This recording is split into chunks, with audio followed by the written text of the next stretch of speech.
इस वीडियो में हम चर्चा करेंगे शिव पुराण रुद्र संहिता चतुर्थ खंड पहला अध्याय शिव पार्वती विहार। जिनका मन वंदना करने से प्रसन्न होता है, जो प्रेम प्रिय है, जो प्रदान करने वाले हैं, जो पूर्ण आनंद है और अपने भक्तों की इच्छाओं को सदा पूरा करने वाले हैं, जो ऐश्वर्य संपन्न और कल्याणकारी हैं, जो साक्षात सत्य के स्वामी हैं, सत्य प्रिय और सत्य के प्रदाता हैं, ब्रह्मा और विष्णु जिनकी सदा स्तुति करते हैं, जो अपनी इच्छा के अनुरूप शरीर को धारण करते हैं, उन परम आदरमय भगवान शिव की मैं चरणों में वंदना करता हूँ। मुनि श्रेष्ठ नारद जी ने ब्रह्मा जी से पूछा, हे ब्राह्मण, आप समस्त देवताओं और प्राणियों का मंगल करने वाले हैं। हे भगवान, आप मुझे यह कृपा करके बताइए कि देवाधिदेव करुणानिधान भगवान शिव तो अत्यंत शक्तिशाली और समर्थ हैं। फिर भी जिस अभीष्ट फल की सिद्धि के लिए उन्होंने गिरिराज नंदिनी पार्वती से विवाह रचाया, क्या वह पूर्ण हुआ? उन्हें पुत्र की प्राप्ति कब हुई? तारकासुर का वध किस प्रकार हुआ? प्रभु कृपा कर मेरी इन जिज्ञासाओं को शांति है तो मुझे इसके बारे में विस्तृत रूप से बताइए। सूत जी कहते हैं, जब नारद जी ने यह पूछा तब ब्रह्मा जी ने प्रसन्नतापूर्वक भगवान शिव का स्मरण करते हुए कहा, नारद, जब भगवान शिव देवी पार्वती के साथ कैलाश पर पधारे तब वहां सबने मंगल उत्सव किया। सभी खुशी में मग्न होकर नृत्य कर रहे थे। तब भगवान शिव ने सभी को उत्तम भोजन कराया। तब सदा देवताओं और मुनियों ने उनसे विदा लेकर अपने अपने धाम को प्रस्थान किया।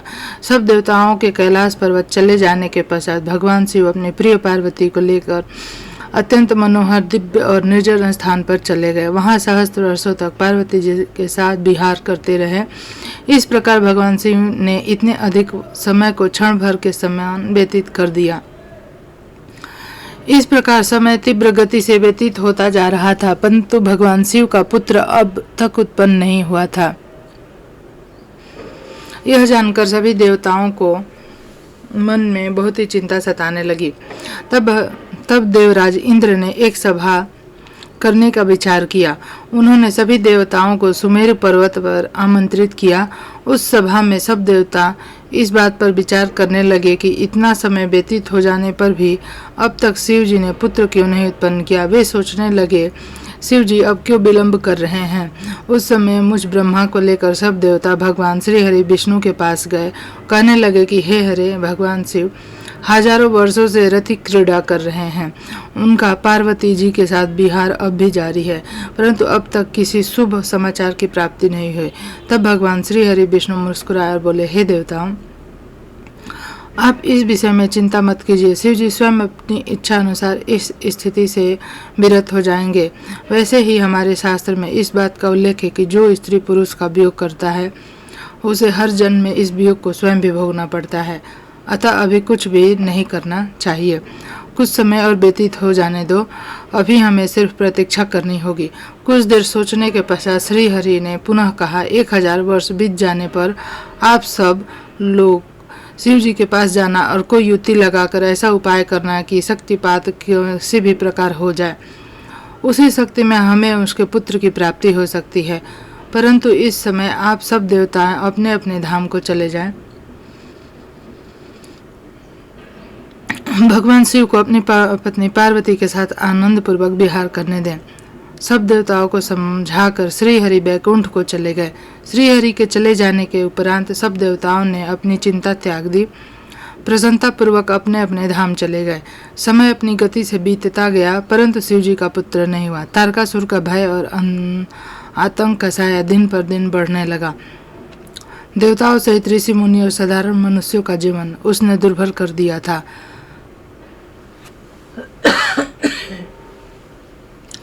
तारकासुर का भय और आतंक का साया दिन पर दिन बढ़ने लगा। देवताओं सहित ऋषि मुनि और साधारण मनुष्यों का जीवन उसने दुर्भर कर दिया था। तारकासुर के डर से पृथ्वी कांप उठी। तब श्री विष्णु जी ने सब देवताओं को बुलाया और भगवान शिव के पास चलने के लिए कहा। तब सब देवताओं को साथ लेकर भगवान श्री हरि और मैं भगवान शिव से भेंट करने के लिए कैलाश पर्वत पर जा पहुँचे, परंतु भगवान शिव कैलाश पर नहीं थे। उनके घोड़ों से जब हमने महादेव जी के विषय में पूछा तो उन्होंने बताया कि भगवान शिव माता पार्वती के पास उनके मंदिर में हैं।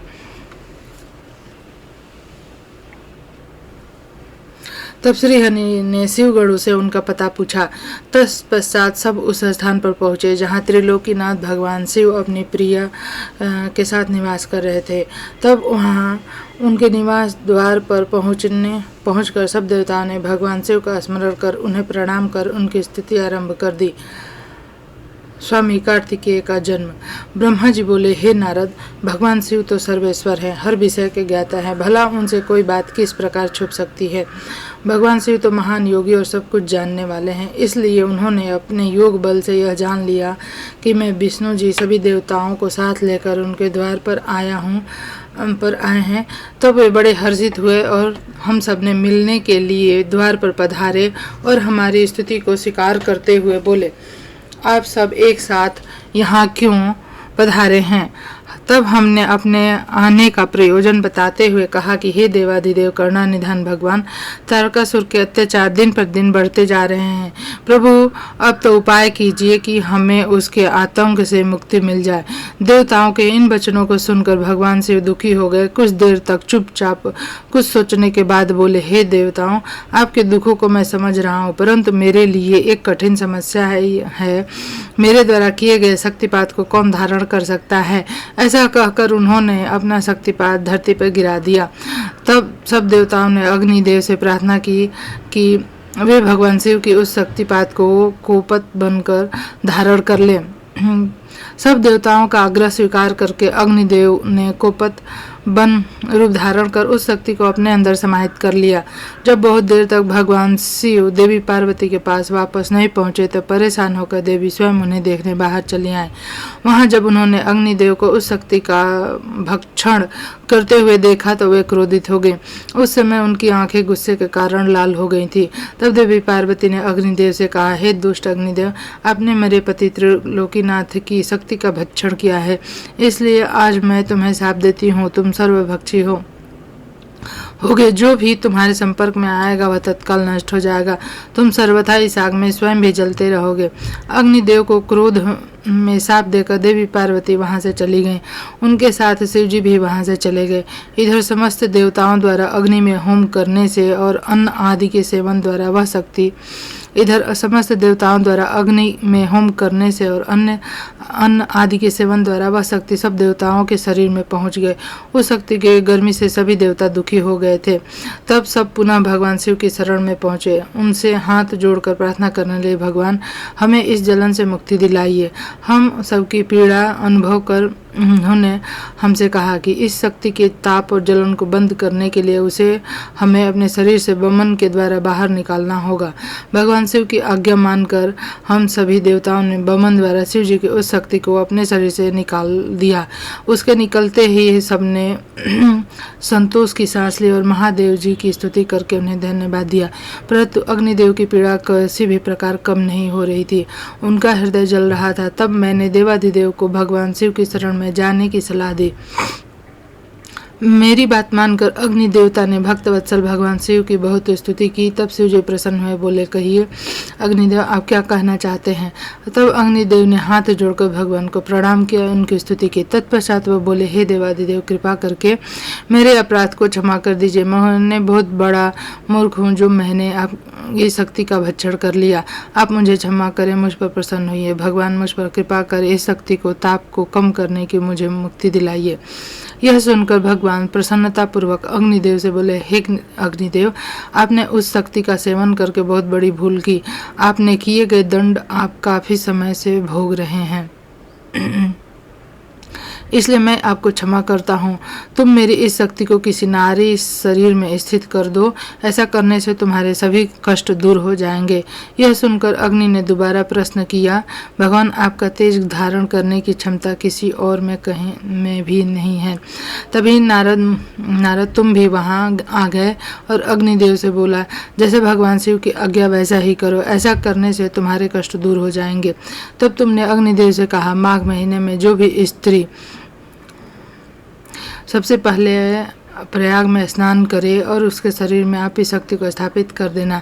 माघ का महीना आने पर सुबह ब्रह्म मुहूर्त में सर्वप्रथम सप्त ऋषियों की पत्नियां प्रयाग में स्नान करने पहुंची। स्नान करने के उपरांत जब उन्होंने अत्यधिक ठंड का अनुभव किया तो उनमें से 6 स्त्रियां अग्नि के पास जाकर आग तापने लगी।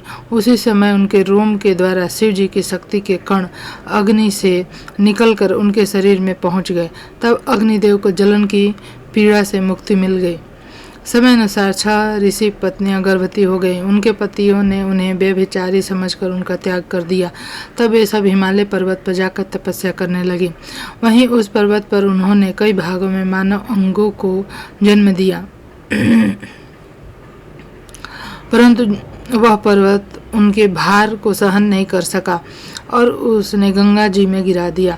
गंगा जी ने उन्हें जोड़ दिया, पर वे उस बालक के तेज को सहन न कर सकीं और उसे अपने तरंगों में बहाकर सरकंडे के वन में निकट छोड़ दिया। वह तेजस्वी बालक मार्गशीर्ष में शुक्ल पष्ठी के दिन पृथ्वी पर उत्पन्न हुआ। उसी पृथ्वी पर आते ही सभी को आनंद की अनुभूति हुई। आकाश में दुदुम्बियां बजने लगी और फूलों की वर्षा होने लगी। स्वामी कार्तिकेय और विश्वामित्र। नारद जी बोले, हे ब्रह्मा जी, जब वह बालक पृथ्वी पर अवतरित हो गया तब वहाँ क्या और कैसे हुआ? तब नारद जी का प्रश्न सुनकर ब्रह्मा जी बोले, हे नारद, जब गंगा जी द्वारा उस तेजस्वी बालक को लहरों द्वारा बहाकर सरकंडे के वन के पास छोड़ दिया गया, तभी वहाँ मुनि विश्वामित्र पधारे। उस बालक का दीप्यमान मुख देखकर विश्वामित्र दंग रह गए। वह बालक दिव्य तेज से प्रकाशित हो रहा था। उससे बड़ा प्रतापी और बलशाली जानकर मुनि विश्वामित्र ने उसे नमस्कार किया और उसकी स्तुति करने लगे। तत्पश्चात मुनि बोले कि भगवान शिव की इच्छा से ही तुम यहाँ प्रकट हुए हो। शिव तो सर्वेश्वर है, वे ही परम ब्रह्म परमात्मा है। इस संसार का हर प्राणी, हर जीव उनकी आज्ञा का ही पालन करता है। तब मुनि विश्वामित्र के ऐसे वचन सुनकर वह बालक बोला, हे महागानी प्रकांड पंडित मुनि विश्वामित्र, मेरे इस स्थान पर आने के बाद सर्वप्रथम आप ही यहाँ पधारे हैं। निश्चय ही आपका यहाँ आना भगवान शिव के प्रेरणा से ही प्रेरित है, इसलिए आप ही विधि विधान के अनुसार मेरा नामकरण संस्कार कीजिए। आज से आप ही मेरे पुरोहित, मेरे द्वारा पूज्य होने के कारण आप इस जगत में विख्यात और पूज्य होंगे। उस बालक के ऐसे वचन सुनकर मुनि विश्वामित्र आश्चर्यचकित होकर उस बालक से पूछने लगे कि हे बालक, आप कौन है? मुझे अपने विषय में मुझे बताइए। तब उनकी बात सुनकर वह बालक बोला, हे विश्वामित्र, अब आप ब्रह्म ऋषि हो गए हैं। मेरे विषय में जानने से पूर्व आप मेरा संस्कार कीजिए। तब मुनि विश्वामित्र ने उस अद्भुत बालक का नामकरण संस्कार किया और उसका नाम कार्तिकेय रखा। गुरु दक्षिणा के रूप में उसने मुनि को दिव्य ज्ञान प्रदान किया। तब मैंने स्वयं वहां जाकर उस बालक को गोद में लिया और उसे चुमा। तत्पश्चात मैंने उसे शक्ति और शास्त्र प्रदान किया। उस अद्भुत शक्तियों को प्राप्त कर वह बालक बहुत प्रसन्न हुआ। तुरंत ही पहाड़ पर चढ़ गया। पहाड़ पर चढ़कर वह उसके शिखर को गिराने लगा, वहाँ की संपदा नष्ट करने लगा। यह देखकर उस स्थान पर निवास करने वाले राक्षस उस बालक को मारने के लिए दौड़े। उन भयंकर राक्षसों से बिना भयभीत हुए उसने उन सबको भगा दिया। उनके भयंकर युद्ध से पूरा त्रिलोक कांपने लगा। त्रिलोक को भयभीत होता देखकर सब देवता वहां पहुंचे। देवराज इंद्र ने क्रोध में आकर उस बालक पर प्रहार किया। इस प्रहार के फलस्वरूप उस बालक के शरीर से विशाखा नाम का दूसरा पुरुष पैदा हो गया। उसने उस बालक पर एक और प्रहार किया तो निगम नाम का एक और महाबली पुरुष पैदा हो गया। इस प्रकार चंद्र के प्रहारों से 4 स्कंद पैदा हुए जो बहुत वीर और बलवान थे। तब क्रोधित होकर ये चारों स्कंद एक साथ मिलकर स्वर्ग के राजा इंद्र को मारने के लिए दौड़े। यह देखकर इंद्र घबराकर अपनी जान बचाने हेतु कहीं दूर जाकर छिप गए। उनको ढूंढते ढूंढते वह बालक उनके धाम स्वर्ग में पहुंच गया। उस समय जब वह बालक स्वर्ग पहुंचकर देवराज इंद्र को ढूंढ रहा था, एक सुंदर सरोवर में 6 कृतिकाएं स्नान कर रही थी। उस सुंदर सलोने बालक को देखकर वह उसे प्यार करने और गोद में खिलाने के लिए दौड़ी और उसे पकड़ कर ले गए। तब उन कृतिकाओं ने उस नन्हे बालक को बहुत प्यार किया और तब वे आपस में उसे दूध पिलाने के लिए लड़ने लगी। तब उस बालक ने 6 मुख धारण करके सब माताओं का स्तनपान किया। तब वे प्रसन्नतापूर्वक उस बालक को अपने साथ अपने लोक में ले गई और उनका लालन पालन करने लगी। चौथा अध्याय कार्तिकेय जी की खोज। ब्रह्मा जी बोले, इस प्रकार उस दिव्य बालक को लेकर वे कृतिकाएं अपने लोक में चली गईं। वहां जाकर उन्होंने उस बालक को सुंदर वस्त्रों और आभूषणों से अलंकृत किया और बड़े लाल प्यार से उस बच्चे को पालने लगी। जब बहुत समय व्यतीत हो गया, तब एक दिन पार्वती जी ने अपने पति शिव जी से पूछा, हे प्रभु, आप तो सबके ईश्वर हैं, सब प्राणियों के बंदनीय हैं, सब आपका ही ध्यान करते हैं। भगवान, मैं आपसे एक बात पूछना चाहती हूँ। तब त्रिलोकीनाथ भगवान शिव ने मुस्कुराकर कहा, देवी पूछो, क्या पूछना चाहती हो। तब देवी पार्वती ने कहा, प्रभु, की शक्ति जो पृथ्वी पर गिरी थी वह कहाँ गई। देवी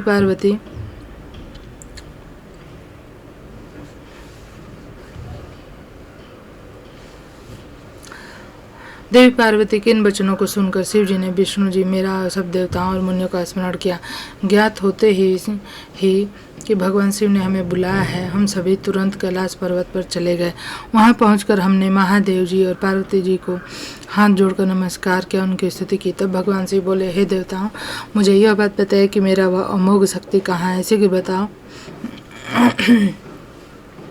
भगवान शिव के यह वचन सुनकर सभी देवता भय से कांपने लगे। तब उन्होंने जैसे जैसे वह शक्ति जहाँ जहाँ गई, वह सभी बातें शिव पार्वती के विस्तार सहित बताई गई। तब उन्होंने यह भी बताया कि उस बालक को 6 कृतिकाएं अपने साथ अपने लोक में ले गई हैं और उसको पाल रही हैं। यह सुनकर शिव जी व देवी पार्वती को बहुत प्रसन्नता हुई। वे दोनों अपने उस पुत्र को देखने के लिए बहुत उत्सुक हुए। तब शिव जी ने अपने गणों को उस बालक को कृतिकाओं के पास से वापस ले आने की आज्ञा दी। भगवान शिव की आज्ञा पाकर उनके वीर बलशाली गण, क्षेत्रपाल, भूत प्रेत गण लाखों की संख्या में शिव जी के पुत्र की खोज में निकल पड़े। तब उन सब ने वहां पहुंचकर कृतिकाओं के घर को घेर लिया। यह देखकर कृतिकाएं भय से व्याकुल हो गईं। तब कृतिकाओं ने अपने पुत्र कार्तिकेय से कहा कि हमें चारों ओर से असंख्य सेनाओं ने घेर लिया है, अब हमें बचने का मार्ग खोजना होगा। यह सुनकर स्वामी कार्तिकेय मुस्कुराए, बोले, हे माता, आपको डरने की कोई आवश्यकता नहीं। आपका यह पुत्र आपके साथ है। मेरे रहते कोई भी शत्रु इस घर में प्रवेश नहीं कर सकता। माता, मेरे बाल रूप को देखकर आप मुझे अयोग्य न समझे।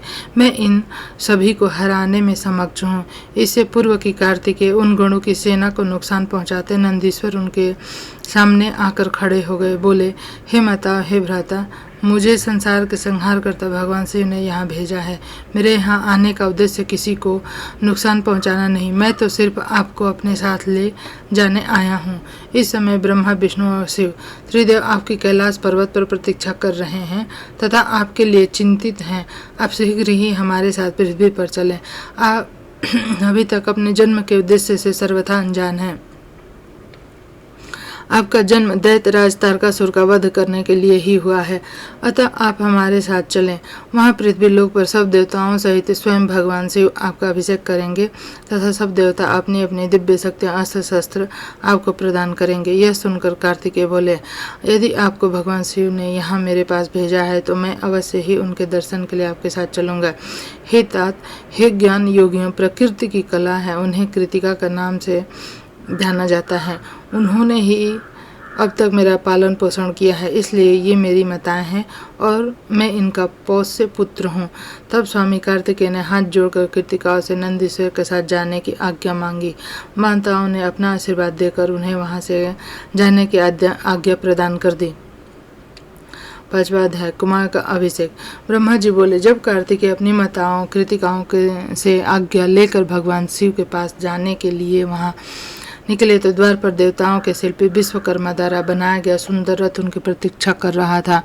और रथ दिव्य था, द्रुत गति से चलने वाला था। उस रथ को माता पार्वती ने उनके लिए भेजा था। उनके पार्षद उस रथ के पास खड़े हुए थे। कार्तिकेय दुखी मन से उस रथ पर चढ़ने लगे। तभी उनकी माताएं दौड़कर रोते हुए उनसे लिपट गए और कहने लगे, हे पुत्र, हम तुम्हारे बिना क्या करें। पुत्र, हम तुम्हारे बहुत प्यार करती हैं, तुम्हारे बिना यहाँ रहना हमारे लिए संभव नहीं, तुम शीघ्र ही वापस लौट आना। यह कहकर उन्होंने कार्तिकेय को हृदय से लगा लिया। भारी मन से कार्तिकेय को रोते रोते जाने की आज्ञा दी। तब कार्तिकेय ने कृतिकाओं को आध्यात्मिक ज्ञान प्रदान किया तथा कार्तिकेय ने उस दिव्य मनोहर रथ पर बैठ गए और उन्हें ले उड़ा। आकाशीय मार्ग से तीव्र गति से चलता हुआ वह रथ कैलाश पर्वत पर जा आकर रुका। तब शिवगणों ने भगवान शिव और माता पार्वती के पास जाकर कार्तिकेय के आगमन की शुभ सूचना दी। उनके आगमन के बारे में सुनकर भगवान शिव देवी पार्वती बहुत प्रसन्न हुए। तत्पश्चात भगवान शिव मुझे विष्णु जी देवी पार्वती ने देवताओं को साथ लेकर उस स्थान पर पहुंचे जहां कार्तिकेय का रथ रुका था। सबके मन में गंगा जी से उत्पन्न उस बालक को देखने की बड़ी इच्छा थी। जब सब देवता कार्तिकेय से मिलने के लिए आ रहे थे, उस समय चारों दिशाओं में शंख और भेरी बजने लगे। सभी शिवगण नाचते गाते उनकी जय जयकार करते हुए अपने आराध्य भगवान शिव के पुत्र को देखने के लिए चल दिए। वहां पहुंचकर सब बहुत प्रसन्न हुए। बालक शिव ने प्रेम पूर्वक उस बालक को गोद में बैठा लिया। तब देवी पार्वती ने भी उस बालक को बहुत प्यार किया। भगवान शिव ने उस बालक के लिए एक सुंदर रत्नों से जड़ा हुआ सिंहासन मंगाया। उस सिंहासन पर बालक को बैठाया। तत्पश्चात भगवान शिव ने उस तीर्थ स्थान से मंगाए गए जल को वेद मंत्रों से पवित्र करके उससे बालक को स्नान कराया। 6 कृतिकाओं द्वारा पोषित होने के कारण उस बालक को कार्तिकेय के नाम से जाना गया। तीर्थों के पवित्र जल से स्नान करने के उपरांत सभी देवताओं ने कार्तिकेय को तरह तरह की अमूल्य वस्तुएं, विद्याएं, अद्भुत शक्तियां प्रदान की। तब सर्वप्रथम देवी पार्वती ने अपने पुत्र को हृदय से लगाकर उसे चिरंजीवी होने का आशीर्वाद प्रदान किया। माता लक्ष्मी ने दिव्य मनोहर हार उस बालक को पहनाया तो देवी सरस्वती ने सावित्री ने सारी सिद्ध विद्याएं उन्हें प्रदान की। फिर विष्णु जी ने रत्नों से निर्मित किरीट, मुकुट, बाजूबंद, वैजयंती माला और अपना सुदर्शन चक्र उन्हें प्रदान किया। भगवान शिव ने प्रसन्नता पूर्वक अपने पुत्र कार्तिकेय को शूल, पिनाक, फरसा, शक्ति, पाशुपास्त्र, बाण, संहास्त्र आदि परम दिव्य वस्तुएं प्रदान की। फिर मुझ ब्रह्मा ने यज्ञोपवीत वेद माता गायत्री ने कमंडल, ब्रह्मास्त्र, शत्रुओं का नाश करने वाली विद्या प्रदान की। देवराज इंद्र ने अपना वाहन ऐरावत हाथी वज्र प्रदान किया। वायुदेव वरुण ने श्वेत छत्र और रत्नों की मालाएं प्रदान की। सूर्यदेव ने मन की तरह दिव्य गति से चलने वाला द्रुतगामी रथ और शरीर की रक्षा करने वाला कवच भी प्रदान किया। यमराज द्वारा दंड, समुद्र देव द्वारा उन्हें अमृत भेंट किया गया। धन के अकुत भंडार के स्वामी कुबेर ने गदा दी। इस प्रकार सब देवताओं ने भगवान शिव के पुत्र कार्तिकेय को अनेक प्रकार के अस्त्र शस्त्र उपहार प्रदान किए। सभी देवताओं शिवगणों ने उनका अभिवादन किया। इस समय वहां पर बहुत बड़ा उत्सव होने लगा। चारों ओर हर्ष की लहर दौड़ रही थी। 6ठा अध्याय कार्तिकेय का अद्भुत चरित्र। इस विषय पर चर्चा हम अगले वीडियो में करेंगे। यह वीडियो आपको कैसा लगा जरूर से बताएं और चैनल को सब्सक्राइब करें, वीडियो को लाइक करें और दोस्तों में शेयर करें। धन्यवाद।